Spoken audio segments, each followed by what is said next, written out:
दो बात याद रखना भाई, प्रयास करना जिससे आत्म प्रसाद की प्राप्ति हो, जिससे आत्मा प्रसन्न हो, पहली बात। और आत्मा उसी विशेष वस्तु को, जो सत्य वस्तु है, जो सनातन वस्तु है, जो ना उपजे ना बीने से, उसी को पाकर प्रसन्न होगी। कोई भी युग हो, कोई भी समय हो, पर यह सिद्धांत अपेल।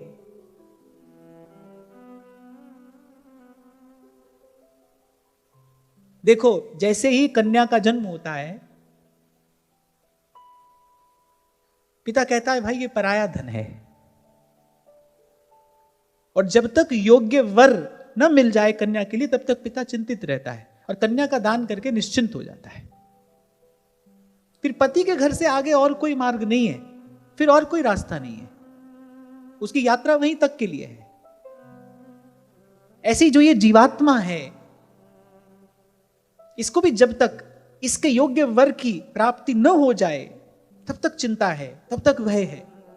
एक बार आत्मा को परमात्मा की सुध हुई, एक बार आत्मा को परमात्मा की प्रतीति हुई, उससे आगे कुछ और नहीं है। यही अंतिम प्राप्ति है, यही अंतिम चरण है, यहीं तक जाना है। तो श्री सूत जी ने यही बात कही। इसलिए जो बुद्धिमान लोग हैं बोले वो नित्य निरंतर वासुदेवे भगवती कुर्वन्त्यात्म प्रसादनी, फिर भगवान के चरणों की भक्ति करते हैं। अच्छा, फिर आगे अब जो बात मैं आपसे कह रहा था बड़ी सूक्ष्म और बड़ी गंभीर बात है, आप सावधान होकर सुनना, जिसके कारण श्रीमद् भागवत विशिष्ट है, सर्वोपरि है, सर्वश्रेष्ठ है। भगवान वेदव्यास ने स्वयं कहा है कि यदि श्रीमद् भागवत का आश्रय ले लिया, फिर किसी और शास्त्र पुराण से क्या प्रयोजन है, क्योंकि सत्य वस्तु का संकेत करती है। फिर सूत जी ने कहा सत्वं रजस्तम इति प्रकृतेर्गुणास्तैर्युक्तः परः पुरुष एक इहास्य धत्ते स्थित्यादये हरिविरिञ्चि हरेति संज्ञा श्रेयांसि तत्र खलु सत्त्वतनोर्नृणां स्युः। भाई क्यों बार बार बल दे रहे हैं भगवान की भक्ति के लिए? तो कहा कि वस्तु तो एक ही है, वही अनेक अनेक रूपों में स्वयं को प्रकट करता है। वही एक परमात्मा ब्रह्मा होकर सृष्टि का सृजन भी करता है, विष्णु होकर पालन करता है, रुद्र होकर उसका संहार करता है तो वो एक ही। लेकिन भक्ति किसकी करनी है? अरे भक्ति अनेक की नहीं करनी, भक्ति उस एक की करनी है। देखो, जहां अग्नि है वहां धुआं भी है, ऐसा होता है ना। कहते बिना आग के धुआं नहीं होता, जहां अग्नि है वहां धुआं है, पर धुएं से अग्नि श्रेष्ठ है। दोनों एक साथ हैं, एक संग हैं, पर धुएं से अग्नि श्रेष्ठ है। ऐसे सत्वगुण, रजोगुण और तमोगुण तीनों के मूल में भगवान ही हैं, लेकिन फिर भी तमोगुण से रजोगुण और रजोगुण से सत्वगुण श्रेष्ठ है। ऐसे ही जो अनेक अनेक देवी देवता हैं, वो किसी एक गुण की विशिष्टता लेकर अपना कार्य करते हैं, लेकिन उन सब में सबसे श्रेष्ठ तो भगवान है। यहां कोई खंडन मंडन नहीं हो रहा है, यहां सिद्धांत की बात हो रही है। जैसे आपको एक छोटा सा सरल सा उदाहरण देता हूं। आप बिल्कुल आलस्य के वशीभूत होकर और बस पड़े हैं। एक स्थिति यह है जब आप तमोगुण के अधीन हैं, फिर आपके मन में इच्छा हुई कि भाई चलो उठे कुछ करें। रजोगुण से प्रेरित होकर आप किसी क्रिया में, किसी कर्म में प्रवृत्त हुए, और फिर कुछ करने की भी जब बात आई तो आपने कहा भाई चलो सत्संग में चलेंगे, थोड़ी सेवा करेंगे, थोड़ा भजन करेंगे, ये और श्रेष्ठ क्रिया हो गई। तो वो जिस तमोगुण के अधीन होकर आप पड़े थे, उससे अच्छा है कि आप उठकर बैठे, आपने सोचा कि हम कुछ करेंगे। और उससे भी श्रेष्ठ है कि आपने स्वयं को किसी सत्कर्म में प्रवृत्त किया। तमोगुण से रजोगुण श्रेष्ठ है, रजोगुण से सत्वगुण श्रेष्ठ है, और सत्वगुण से भी श्रेष्ठ क्या है? कौन है? वो जो निर्गुण है और न्यारा है। यही भगवान की विशेषता है, यही भगवान की भगवत्ता है, यही प्रभु की प्रभुता है, यही उसका ईश्वरत्व है कि वो सब में रहता हुआ भी सबसे न्यारा है। तुलसी बाबा जब कहते हैं ना, सुई जाने जिहि देहु जनाई, जानत तुम्हि होई जा। कहते हैं ना, भक्त भगवान एक हो जाते हैं, एक समय आता है जब भक्त और भगवान में कोई कोई भेद नहीं रहता, भक्त भी ऐसा ही हो जाता है, सबके संग है पर सबसे न्यारा है। ये भगवान का गुण है, ये प्रभु की प्रभुता है, ये ईश्वर का ईश्वरत्व है कि वो सब में रहता हुआ भी सबसे न्यारा है। हम यही नहीं कर सकते, हम जहां गए वैसे हो गए, जिसके साथ लगा वैसे हो गए।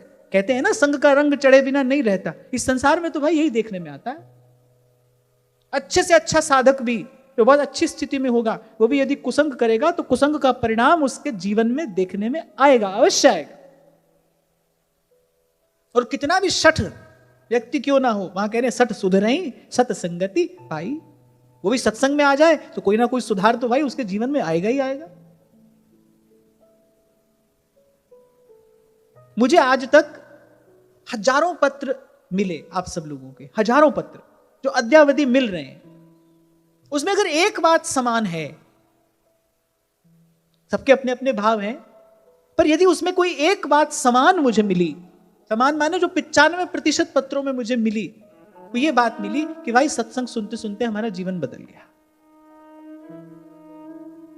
ये महिमा किसकी है? ये सत्संग की महिमा है। जो बात ध्रुवदास जी ने कही, मोल तोल सब फिर गयो पायो नाम फुलेल, कहा ना होई सत्संग से देखो तिल और तेल।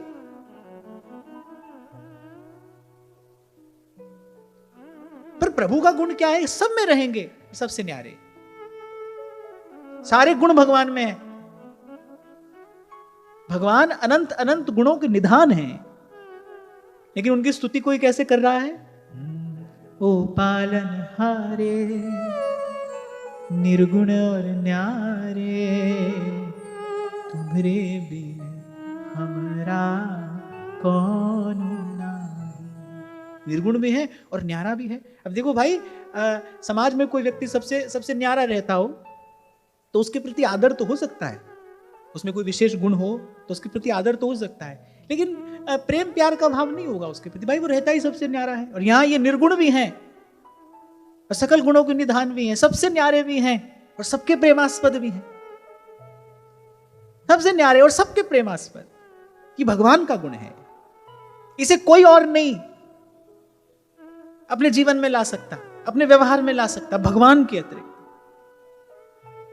ब्रह्मा जी भी रजोगुण के अधीन होकर ही सृष्टि की रचना करते हैं, विष्णु सत्व गुण से ही पालन करते हैं, रुद्र भी तमोगुण को धारण करके ही सृष्टि का संहार करते हैं, उस समय उस गुण के अधीन हो जाते हैं। और भगवान सब कार्य करते हुए सबसे न्यारे रहते हैं, सबसे निर्लिप्त। और ये गुण भगवान के भक्त में आ जाता है जब भक्त और भगवान एक हो जाते हैं। फिर भक्त भी ऐसा है, फिर संत भी ऐसा, सब में है पर सबसे न्यारा है। अभी जयपुर में किसी ने पूछा, बोले सत्संग का प्रसाद क्या है? मैंने जो सबके संग रख कर आपको असंग रहना सिखा दे। आप सबके संग रहो पर आप असंग रहो, अछूते रहो, निर्लिप्त रहो, ये सत्संग का प्रसाद है। तो यहां इस अध्याय में आगे श्री सूत जी ने यह बात स्पष्ट की कि यद्यपि सभी भगवान के रूप हैं, प्राय करके आप मैं यही सुनते आए ना, आज तक सही सुनते भी आए और बहुत काल तक यही करते भी आए, अनेक अनेक देवी देवताओं की उपासना की, यही सोचकर, क्योंकि यही सुना था भाई सब भगवान का रूप है, सब भगवान का रूप है। भाई सब भगवान का रूप है तो अकेले उसी एक भगवान की आराधनाएं क्यों नहीं करते? जिसको व्यास जी ने कहा, राधा वल्लभ मूल है और फूल दल डार, व्यास इन्हीं ते होते हैं अंश कला अवतार। सब टीवी चैनलों में यही तो दिखाया गया कि कृष्ण जो है वो विष्णु का अवतार है। जितने भी टीवी सीरियल बने, जितने भी ये सब नाटक आदि हैं, वो यही तो दिखाया गया कि कृष्ण जो है वो विष्णु का अवतार है। यहां श्रीमद् भागवत से सुनिए, कृष्णस्तु भगवान स्वयं, कृष्ण अवतार नहीं, कृष्ण अवतारी है। विष्णु कृष्ण का अंश है, कृष्ण अंशी है, विष्णु अंश है। एक अंश से भगवान सृष्टि का सृजन करते हैं, एक अंश से पालन करते हैं, एक अंश से उसका संवरण कर देते हैं। और ये सब करते हुए भी उन सब से न्यारे रहते हैं।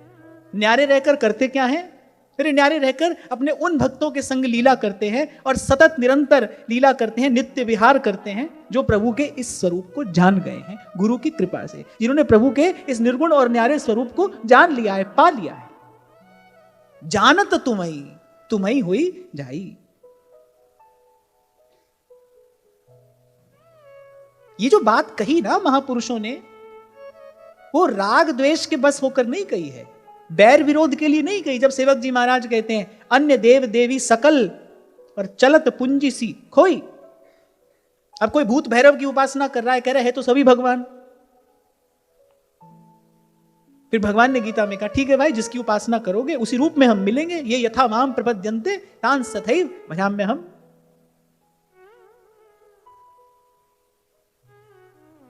भजनीय तो भाई भगवान है और भगवान के जन है, हरि और हरि के दास। और जब मैं कहूं भगवान तो समझ लेना एतेश्चांस कला पुंसः कृष्णस्तु भगवान स्वयं। और ये बात मैं नहीं कह रहा हूं, ये मेरा विचार नहीं है, ये किसी और का, किसी व्यक्ति का विचार नहीं है, ये श्रीमद् भागवत का सिद्धांत है। सूत जी ने आगे यही बात कही, मुमुक्षवो घोर रूपान हित्वा भूतपतिनथ नारायण कलाह शांता भजन्ति यनसूयवः।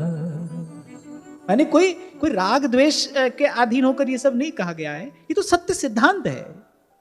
कह रहे जो मुमुक्षु हैं, जो इस संसार चक्र से मुक्त होना चाहते हैं, कह रहे वो निंदा किसी की नहीं करते, खंडन किसी का नहीं करते, क्योंकि खंडन करेंगे तो किसका?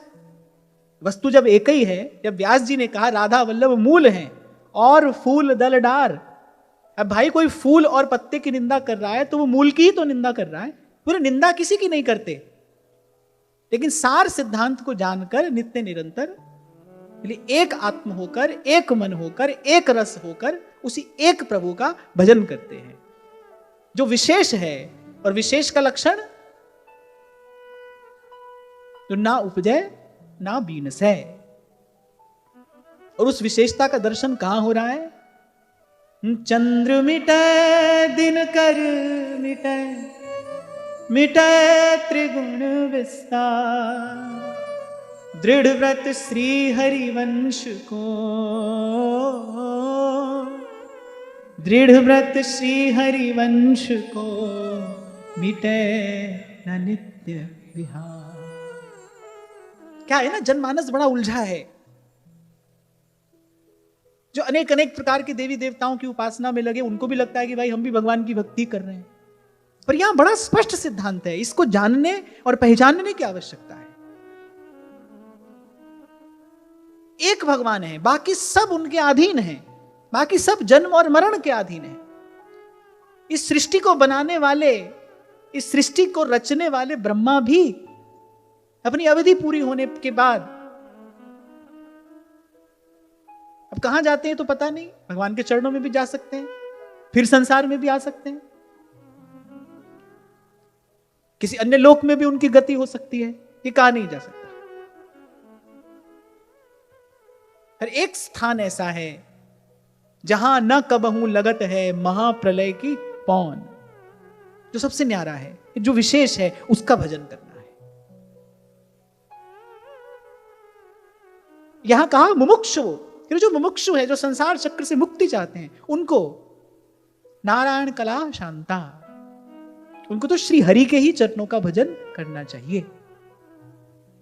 और सीधे सरल शब्दों में कह दूं भाई, ये जितने भी देवी देवता हैं, ये आपको संसार की 2-4 वस्तु अधिक दे सकते हैं, पर संसार से मुक्त नहीं करा सकते हैं, आवागमन से मुक्त नहीं करा सकते, जन्म और मृत्यु के चक्र से कोई नहीं छुड़ा सकता है, भगवान के अतिरिक्त, श्री हरि के अतिरिक्त।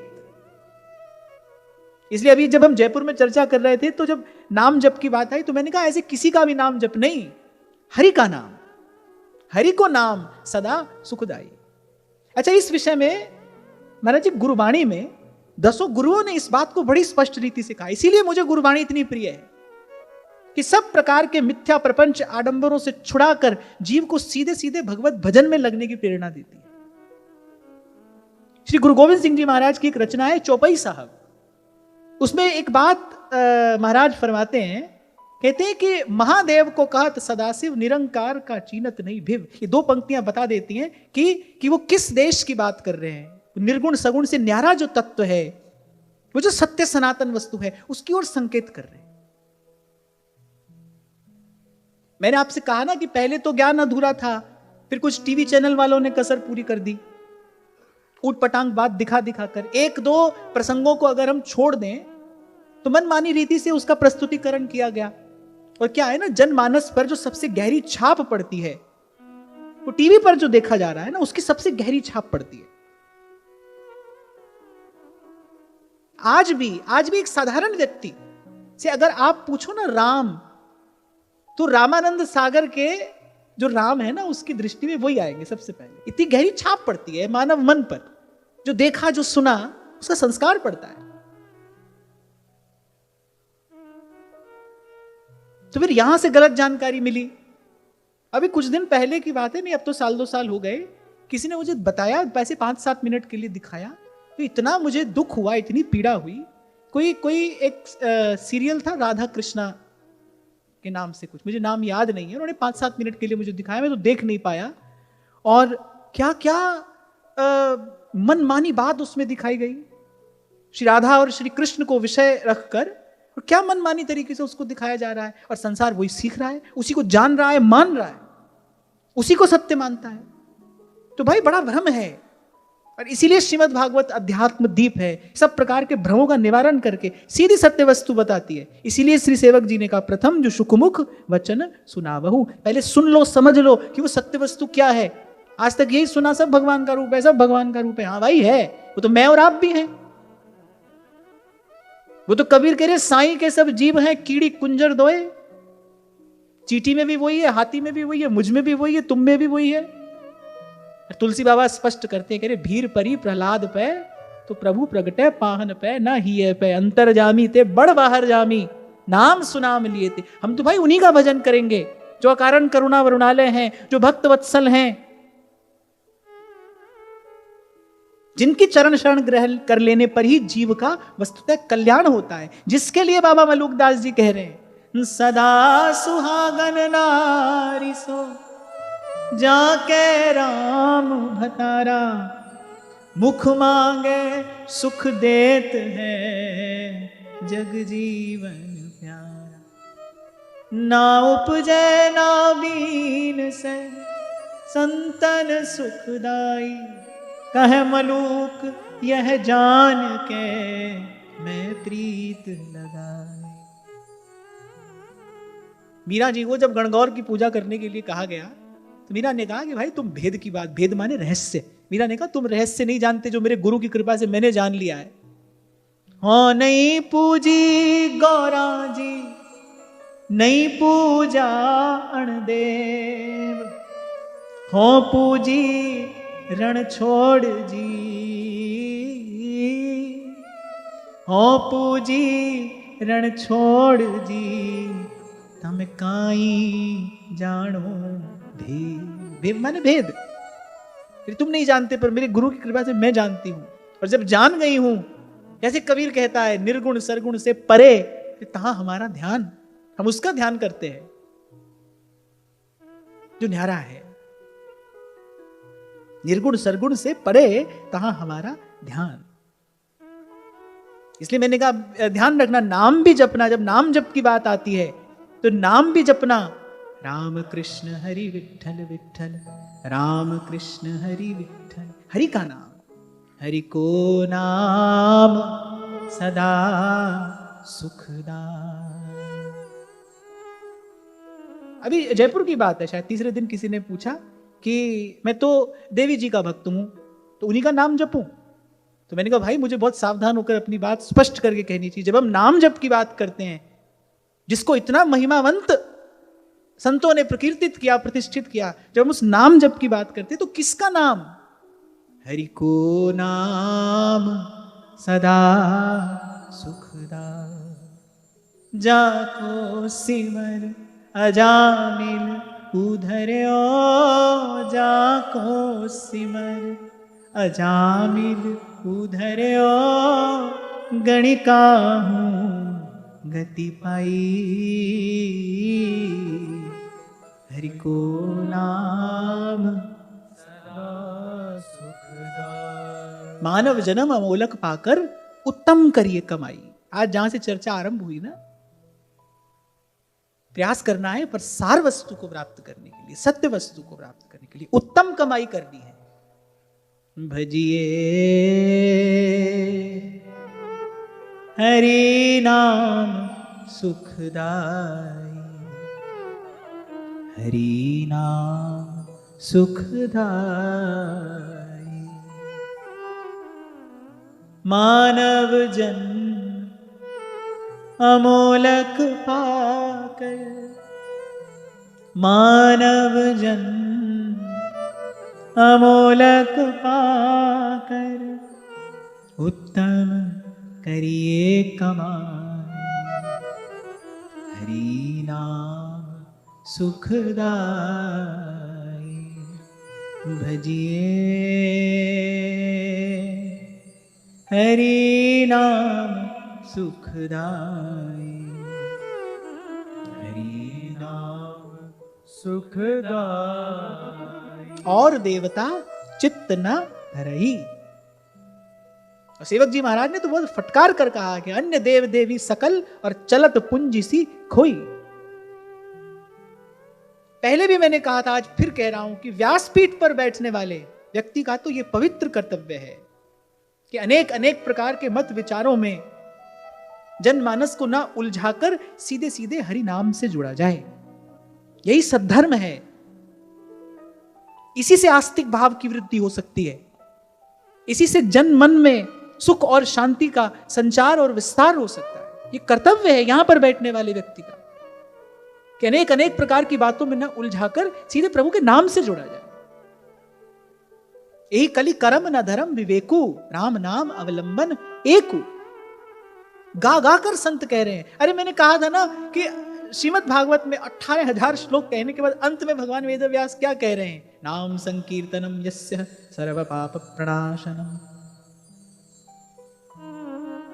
कि भाई ये कहने सुनने में भी हमसे जो भूल हो गई हो, यागादिक में जो भूल हो जाती है, उसकी क्षमा भी भगवान नाम से ही मिलती है।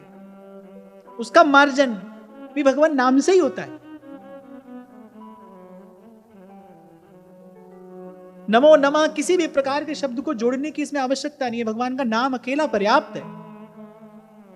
अकेला प्रभु का नाम पर्याप्त है।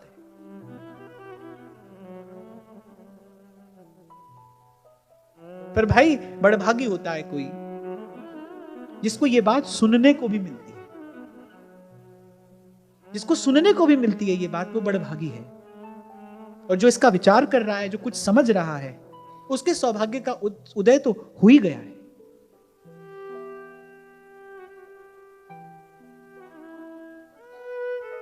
तो यहां श्री सूत जी ने शौनक आदि ऋषियों से कहा कि कोई प्रयोजन नहीं है अनेक अनेक प्रकार की उपासना पद्धतियों का। जो मुमुक्षु हैं, जो संसार चक्र से मुक्ति चाहते हैं, हाँ देखो, जिनको संसार के विषय सुख की कामना है, वो अनेक अनेक देवी देवताओं का आराधन करें, खूब करें। क्योंकि इनके पास में आओगे तो ये तो कहते हैं भाई मैं सबसे पहले धन हर लूंगा, बंधु बांधवों से वियोग करा दूंगा और संसार के सारे उपक्रम असफल करा दूंगा। नया संबंध तो छोड़ो, बोले जो पुराने हैं मैं वो भी नहीं रहने दूंगा। अगर अपना बनाते हैं तो सब कुछ लूट लेते हैं। तभी तो चोर के रूप में प्रकीर्तित हैं। आप सीधे सीधे नहीं दोगे तो चुरा भी लेंगे, हट से ले लेंगे, छल से ले लेंगे, पर आपके पास किसी और को रहने नहीं देंगे। एक बार यदि श्री कृष्ण ने आपका चयन कर लिया तो, आपको चुन लिया तो, या फिर और मधुर शब्दों में कहूं, एक बार यदि आप भागे उनको, फिर वो नहीं रहने देंगे, किसी को नहीं रहने देंगे।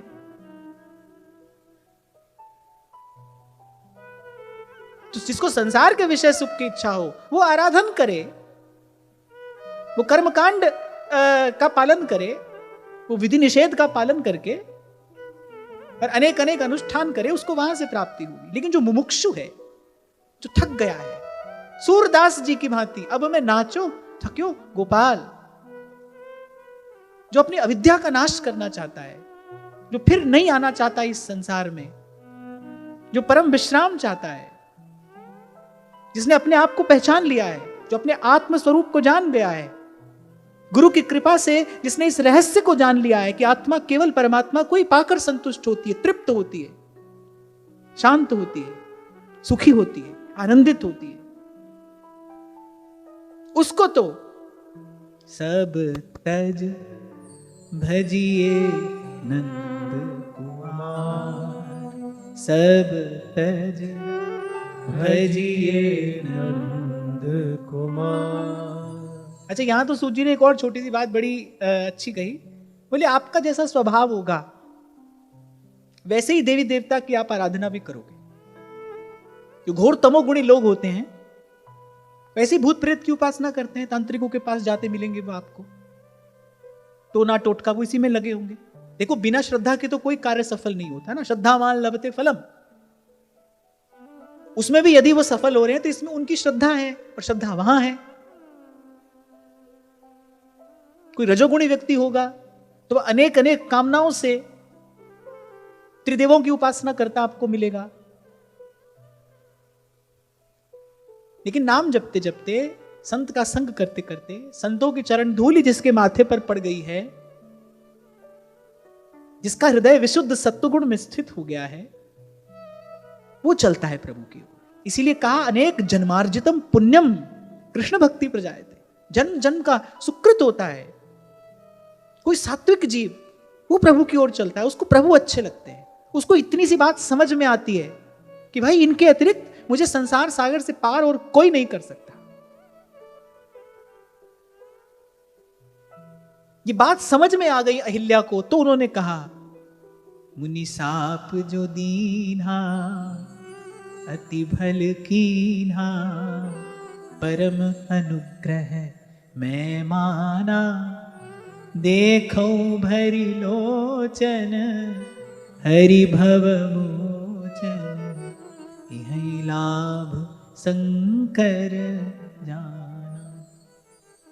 तो कम से कम जो आप यहां बैठे सुन रहे हैं और जो इसे आगे सुनेंगे, इतनी चर्चा सुनने के बाद ये तो बात स्पष्ट हो गई ना कि भाई भगवान सभी में हैं पर सबसे न्यारे भी हैं, और जो सबसे न्यारा है हमारे गुरु ने हमें उसी का भजन करने का आदेश दिया है, उसी का भजन करने की विधि बताई है। जैसे सेवक जी महाराज ने पहले हित का जस विलास कहा, फिर हित का रस विलास कहा। जस विलास क्यों कहा? बोले जान लो कि ये सब हित की ही सत्ता है, ये सब हित का ही विलास है। क्यों जान लो? ताकि किसी से वैर विरोध ना हो, किसी के प्रति द्वेष ना हो, किसी के प्रति अहित का भाव ना हो। क्यों? क्योंकि सब हित का ही जस है। फिर कहा हित का रस विलास। लेकिन भजन किसका करना है? ललितादिक श्यामा अरुश्याम श्री हरिवंश प्रेम रस धाम। एक ज्ञेय स्वरूप है, ज्ञेय जो केवल जानने के लिए है, एक ध्येय स्वरूप है जिसका मन प्राण से ध्यान करना है, आराधन करना है। जान लीजिए कि भाई सब प्रभु का ही है, सचराचर रूप राशि भगवंत। पर भजन किसका करना है? जो हमारे गुरु ने हमको वो निर्गुण और न्यारा रूप दिया है। निकस कुंज ठाणे भय भुजा परस्पर अंश, श्री राधा वल्लभ मुख कमल, श्री राधा वल्लभ मुख कमल, निरखि नयन हरिवंश। और फिर अंत में सूत जी ने कहा भाई सार की बात है। वासुदेव परा वेदा वासुदेव परा मखा, वासुदेव परा योगा वासुदेव परा क्रिया, वासुदेव परं ज्ञानं वासुदेव परं तपः, वासुदेव परो धर्मो वासुदेव परागतिः। बोले वेदों का तात्पर्य श्री कृष्ण में ही है। वेद सब कुछ कहकर बस श्री कृष्ण का ही संकेत कर रहे हैं। वासुदेव परा वेदा वासुदेव परा मखाह। जितने भी यज्ञ हैं, जितनी भी ये उपासना पद्धतियां हैं, फिर उनका उद्देश्य श्री कृष्ण ही है। वासुदेव परा योगा वासुदेव परा क्रिया वासुदेव परं ज्ञानम। क्या ज्ञान? ज्ञान क्या है? यही ज्ञान है कि बात जान ली जाए कि श्री कृष्ण ही है, सब रूपों में वही व्याप्त हैं, घट घट में उसी का प्रकाश है, पर वो सबसे न्यारा भी है। वो सब में रहता हुआ भी किसी में लिप्त नहीं होता, सबसे न्यारा है, सबसे प्यारा है, यही ज्ञान है। वासुदेव परं ज्ञानम वासुदेव परं तपः। बोले जितने भी तप हैं वस्तुतः वो भगवान की प्रसन्नता के लिए ही किए जाते हैं। वासुदेव परो धर्मो, अंत में कह रहे हैं वासुदेव परागति। जितनी सब गतियां हैं वो अंत में उन्हीं में जाकर समा जाती हैं। स्वयं भगवान श्री गीता जी में कह रहे हैं जो जहां जिसकी आराधना कर रहा है, बोले वो अप्रत्यक्ष रूप से आराधना तो मेरी ही कर रहा है, क्योंकि मेरे अतिरिक्त और कोई दूसरा है नहीं। पर अज्ञान के वश वो जिस रूप की आराधना करता है उसी को प्राप्त करता है।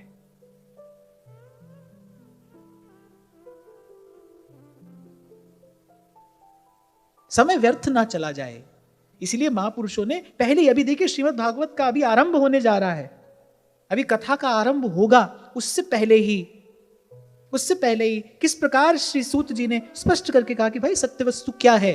किस लिए कहा? शौनक आदि ऋषियों के साथ कितने और ऋषि बैठे हैं, सबका मन एक और हो जाए। सूत जी ने सबसे पहले ये बात क्यों कही कि भाई अनेक अनेक ऋषि हैं, उनके अनेक अनेक प्रकार के भाव होंगे, मत होंगे, वो अनेक अनेक प्रकार से यज्ञ पुरुष भगवान की आराधना करते होंगे, किसी का लक्ष्य क्या होगा, किसी का लक्ष्य क्या।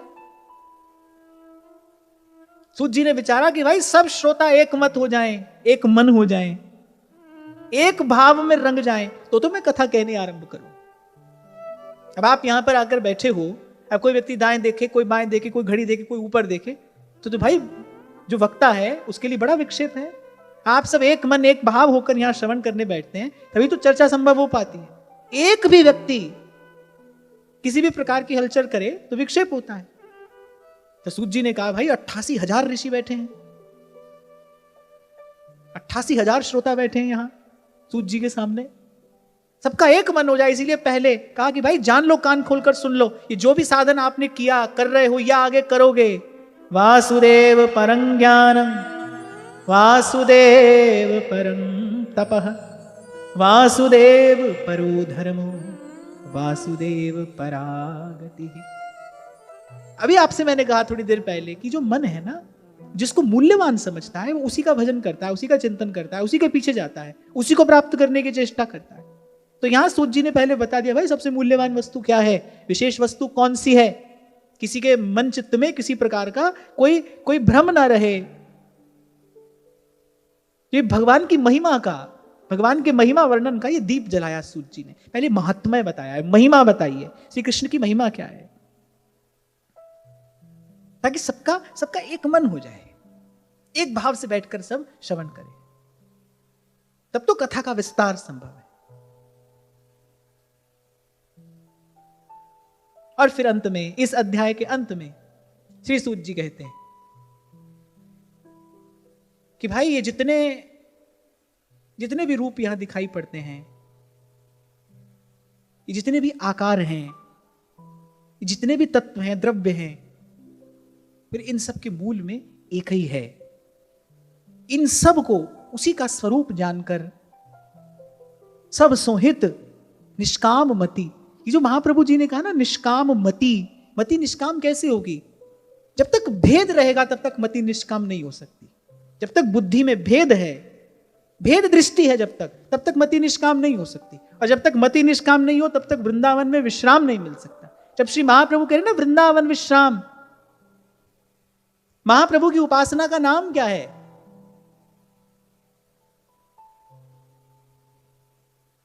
श्री महाप्रभु जी की उपासना है श्री वृंदावन रस रीति। महाप्रभु जी को पुकारा जाता है वृंदावन रस रीति प्रवर्तक। महाप्रभु जी की उपासना का नाम है वृंदावन रस रीति। तो यहां महाप्रभु जी ने कहा ना वृंदावन विश्राम, अर्थात उपासना में, अर्थात इस भाव में विश्राम किसको मिलेगा? सब सोहित निष्काम मति। ये जानने के लिए कि भाई सब प्रभु का ही है, पहले ये जानकर अपने मन को राग द्वेष से मुक्त कर लीजिए। कोई अपना नहीं, कोई पराया नहीं। कभी आपको मैंने कहा था ये मेरा है, ये तेरा है, ये अच्छा है, ये बुरा है, ये सब थोड़ी देर का सत्य है, और जो थोड़ी देर का सत्य है उसको सत्य नहीं कहना चाहिए। सब प्रभु का है, ये सत्य है।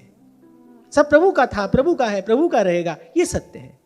जैसे सूरदास जी कह रहे कियो गोपाल ही को, सब है भूमि गोपाल की। अनेक अनेक प्रकार से वो यही बता रहे भाई एक प्रभु का ही तो सब है। फिर काकू निंदू काकू बंधु दो पल्ले भारी। अब जब सब प्रभु का ही है, फिर कबीर कह रहे भाई साईं के सब जीव हैं, छोटा भी उसका है बड़ा भी उसका, कीड़ी कुंजर दोए। इसीलिए तो संत कहते हैं तेरे फूलों से भी प्यार, तेरे कांटों से भी प्यार, सब प्रभु का ही है।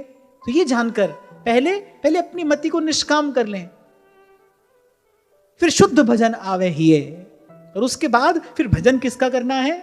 राधा वल्लभ लाल को हृदय ध्यान मुख नाम। ये बात ध्रुवदास जी ने भी कही, काम कामना वासना मन ते कर सब दूर। कभी सोचा है कैसे हो जाएगी काम कामना वासना मन से दूर? आंख से तो दिखती नहीं काम कामना वासना, आंख से तो मन भी नहीं दिखता, काम कामना वासना भी नहीं दिखती। दिखता तो चलो मान लेते, झाड़ू उठाकर आप साफ कर ही देते, तो दिखाई तो पड़ता नहीं। काम कामना वासना मन से दूर कैसे होगी? जब तक भेद बुद्धि है तब तक काम कामना वासना की निवृत्ति नहीं हो सकती। जब इस बात का अभ्यास हो जाए भाई ये सब प्रभु का ही है, एक ही दृष्टि से देखा जाए, समता सब संसार, तब मन स्वस्थ होता है। और जब मन स्वस्थ होता है, राधा वल्लभ लाल भज रसिकन जीवन। तो आज के चिंतन से एक बात स्पष्ट हो गई कि भाई हम विशेष हैं, विशेष वस्तु को प्राप्त करने के लिए यहां भारत भूमि पर हमें मनुष्य का जन्म मिला है। और वो विशेष वस्तु क्या है? ना उपजय ना बीनसै। और जब ना उपजय ना बीनसै, तब इस कसौटी पर आप कसेंगे किसी को, कौन मिलेगा? हित तो कीजय कमल नयन सो कमल नयन, भजवे को दोई सुघर कह हरि दास। और उसमें भी हमारे लिए तो हमारे आचार्य की आज्ञा है, गुरु आज्ञा है ये आपके मेरे लिए। सेवक जी महाराज ने स्पष्ट किया, हित हरिवंश जू कही श्याम श्यामा पद कमल संगी सिर नायो, रे मन रसिकन संग बिन रंच न उपजय प्रेम। क्या रस को साधन यह और करो जिनने। और ये बात हमको सतत निरंतर प्रभु से कहनी है, अपनी भावना में, अपनी प्रार्थना में। जन के चरण बसे मेरे ही संग पुनीता देही, जन के चरण बसे मेरे ही, जन के चरण बसे मेरे ही, संग पुनीता देही, संग पुनीता देही, जन की धूर देहु कृपा, जन की धूर देहु कृपा, नानक के सुख ही, नानक के सुख ही, नानक के सुख ही, नानक के सुख ही, जन के चरण बसे मेरे ही, जन के चरण बसे मेरे ही, जन के चरण बसे मेरे ही। आज की वार्ता ही श्री जी के चरणों में निवेदन करते हैं। महाराज श्री के चरणों में प्रणाम। आप सबके हृदय स्थित प्रभु को